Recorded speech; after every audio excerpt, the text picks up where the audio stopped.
و من دخله کان آمینا، کسی که اگر واردی مسجد حرام شود، واردی مسجد کعبه شد، او در امنیت هست. هم از نگاه شریعت، حتی اگر یک آدمی که جنایت کرده به داخل کعبه، داخل مسجد حرام اگر پناهندگی گیرد، به او ضرر رسانیده نمی شود تا مادامی که از مسجد بیرون نبراید. و در زمانه پیش از دین مقدس اسلام هم مشرکان عرب حتی اگر قاتل پدری خود را در داخل حرم بینند به او بدیه نمی کردند.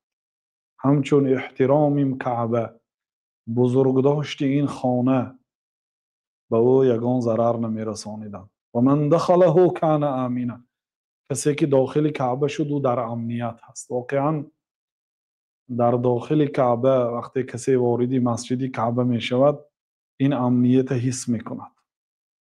آرامی، خاطر جمعی، امنیت، حسیات عجیب بنده مومن را فرا می گیرد.